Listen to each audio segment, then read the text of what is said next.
Hey yo, it's Brian here. Today, talking about the San Francisco 49ers. Second video in a row, just like you promised. It is a little bit later in the day, but hey, better late than never, right? Anyways, talking about final season predictions, what I believe the 49ers will go in 2025. Last year, we were all pretty much wrong. We said they were going to win about, like 12 to 13 games, and last year they won about, was it 6 or 7 games? I believe it was six. Yeah, 6 wins. They went 6-11, and it was not the best year of our lives. I think that was like one of our worst seasons since the COVID year in 2020, and hopefully we don't have a repeat of that season. A lot of injuries, a lot of things going on, but at the end of the day, it was not a good season, and I'm hoping 2025 is a much better outcome for the team and for everybody involved in the organization. All right, so looking at the schedule overall, I'd say on paper it's not too bad, but hey, it is on paper. Anything can happen. You know, like the Jacksonville Jaguars, they're always the offseason champions, but yet they don't do anything in the regular season. The Cleveland Browns are also a suspect of that as well. But I'm looking overall. I mean, I talked a little bit about it in my last video. This one, I'd say the really tough ones are definitely the NFC West. So that's about 6 games right there.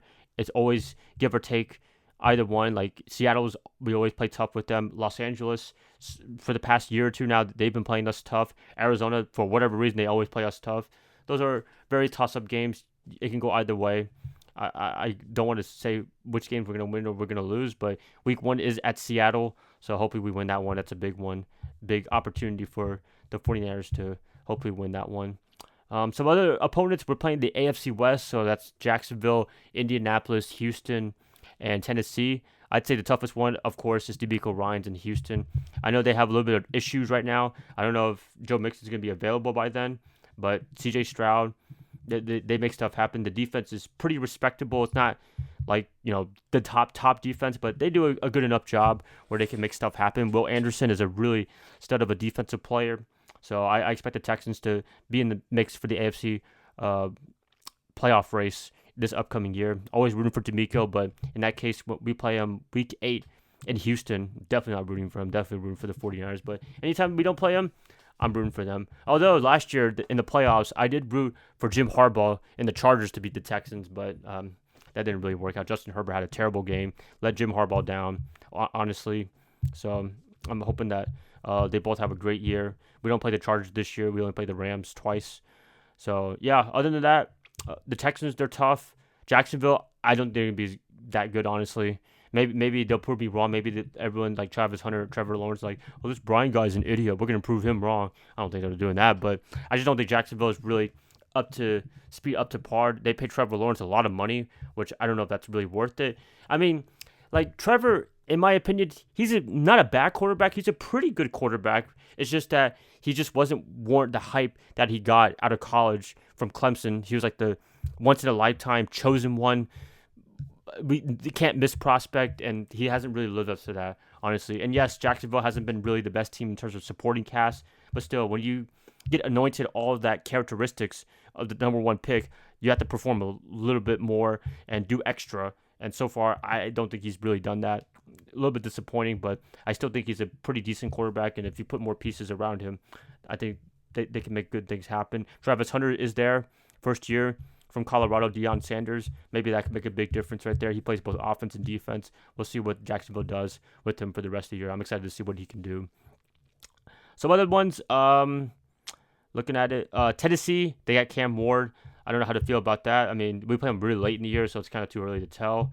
Indianapolis, they have Daniel Jones as their quarterback. We also play them very late in the year, too. Week 15 is Tennessee. Week 16 is Indianapolis. But yeah, I mean, they have a really ugly quarterback situation. They kind of did Anthony Richardson a little bit dirty. And was he ready? I don't know. I mean, Richardson is more of a project, and I think the Colts should have known that when he got out of Florida that he was going to be a project, and he's still a project. Maybe it's like the Trey Lance treatment where, I don't know, they're just impatient. But they have been a little bit more patient with him than we were with Trey Lance.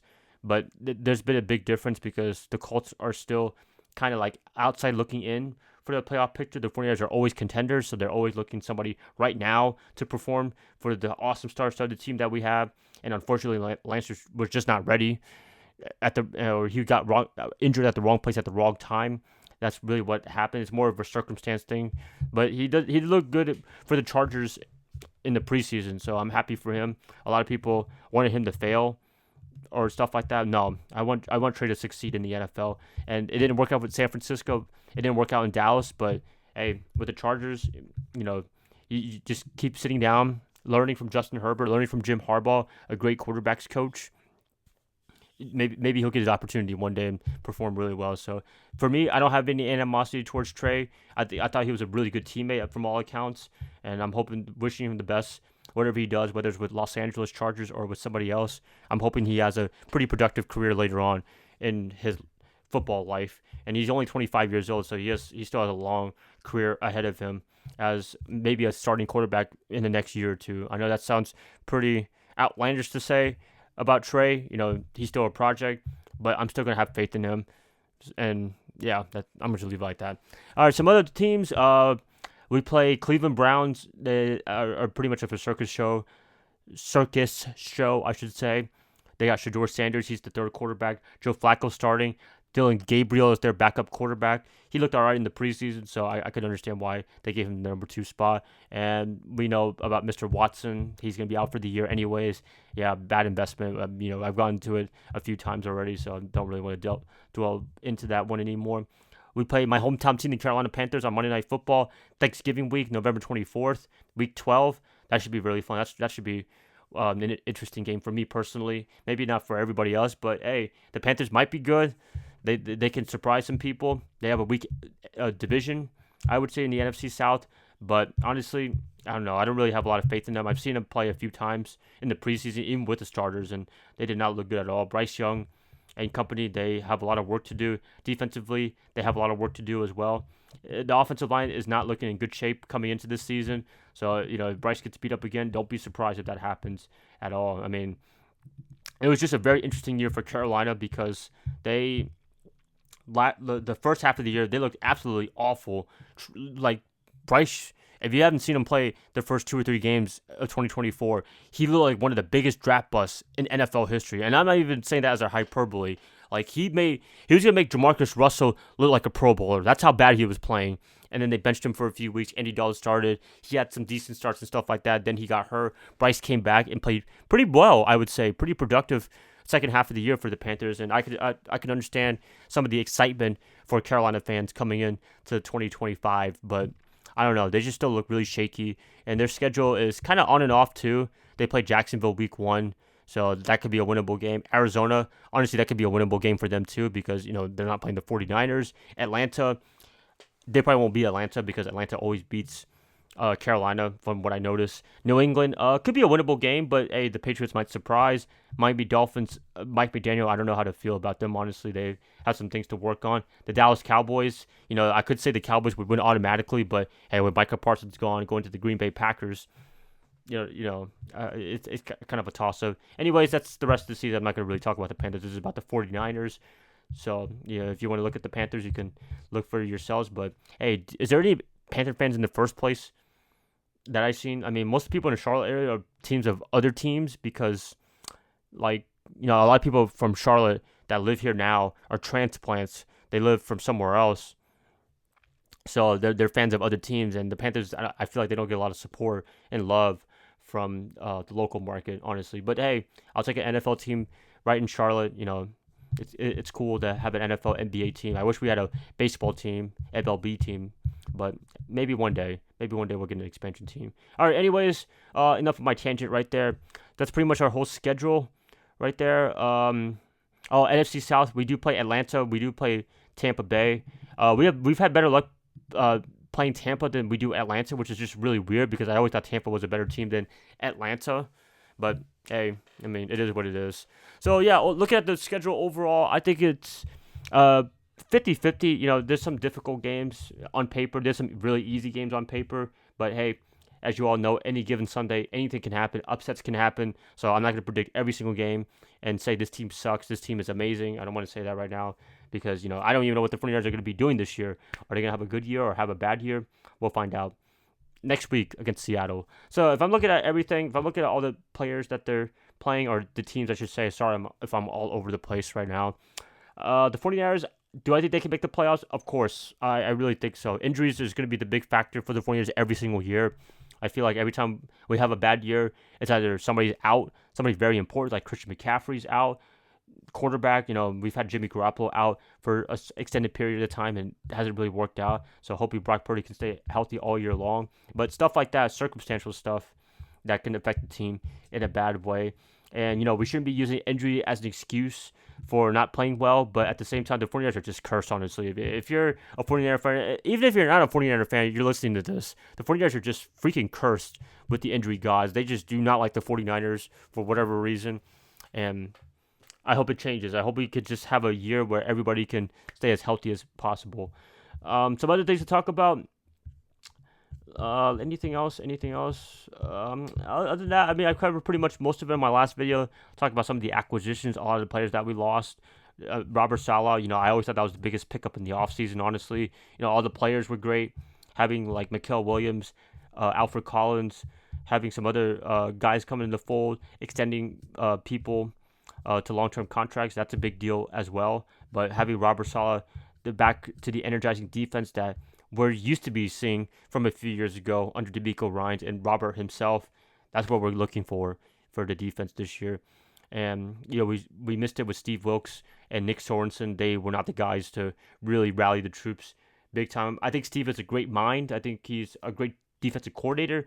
It's just that for what the team wanted, the culture, it didn't really work out with him and Kyle Shanahan. And it's understandable as well. And there's always the question of should they have fired him after the Super Bowl. I don't know. I mean, personally, you look at his stats overall, it wasn't that bad. But if you're a 49er fan, the eye test, it kind of like, you can kind of see why the 49ers and Steve were not really on the same page. And I'm pretty sure, I've always said this, Kyle probably went to some of the defensive players, asked him how they felt about him, and they probably didn't give him the biggest vote of confidence. So that's why he was shown out the door. In my opinion, I'm not sure this is 100% true, but I can assume, right? Nick Sorensen, that definitely did not work out at all. I don't know what that was about. I mean, I think they wanted to go in-house, but he probably just not enough experience to be a defensive coordinator yet. I think he is a special teams coordinator for the Cowboys of all teams. So, as much as he didn't have a great tenure here, hope he has a good time in Dallas and can improve the special teams. But just having Robert back, I think that's been the biggest win of the offseason. And it was just kind of a weird thing because he was let go by the Jets in the most horrible way possible, just kind of whatever. But you look at the way that they got him, they were like, we might not have gotten him in the first place if he took another head coaching job or another defensive coordinator job. But luckily, the 49ers, the cards were right. There, all the coaching jobs were closed, and we were able to get him. And I'm pretty sure the 49ers paid him a lot of money to come back to the 49ers. And he's probably one of the highest paid defensive coordinators or coordinators in general in the NFL. Maybe up there as a head coach pay in terms of salary, which is really good right there because I think he deserves it. And we know what we're going to get with Robert. And the New York Jets for the past few years under his leadership, as much as the offense sucked big time, their defense was always really good. That was really the high spot. Always top 5, sometimes top 3, maybe number 1 defense at times. And yeah, the offense really pretty much killed his coaching career as a head coach so far. But he can get another opportunity. I hope he does in a few years. And even like last year when he got fired, what was his name? Jeff Ulbrich took over at defensive, he took over, and it just was not the same as well. So, he had a big impact for the Jets, I think, in a positive way. But hey, what can I do, right? So 49ers, final prediction. What do I think they're going to go this year? I'm going to give a range. It's kind of cheating right here. I don't want to say an exact number of wins, but I'd say about like the lowest amount of wins, I think they can do is 10. I believe they can win at most 11 or 12 games. I don't know. I feel like they're not going to be the number 1 team in the NFL. I love to think they could, but I'm just really worried about the receiver position. I'm worried about Jake Moody as our kicker. And injuries, I think those are the big 3 factors that can affect the 49ers in a negative way. So that's why I don't really have them as like the 13, 14 win teams like usual. And last year we were wrong by a lot. So I don't want to have my predictions too high or too low. I think 10 to 12 wins. I'd say about 11 to 12 is my final prediction for the 49ers this year. So that's 11-6 and 12-5. I think that's pretty good right there, in my opinion. That's it, guys. Please let me know what you guys think about the 49ers in their upcoming year. Where do you have them going in 2025? Give me your final predictions. Love to hear what you guys have to say. And yeah, I'll catch you guys up tomorrow for Position Edge and Tuesday for predictions against Seattle. Yeah, let's have a fun week. I can't wait for it. Can't wait for football. It's been a long time since we talked about football in general. I've been out all year, or I should say all summer. Had a lot of travels, went a lot of places, had a lot of family come over as well. So hope you guys understand. Anyways, bye guys. I love you guys as always. Love you guys in Niner Faithful, Niner Empire. And I hope to catch you guys up this week even more when we talk about the 49ers in 2025.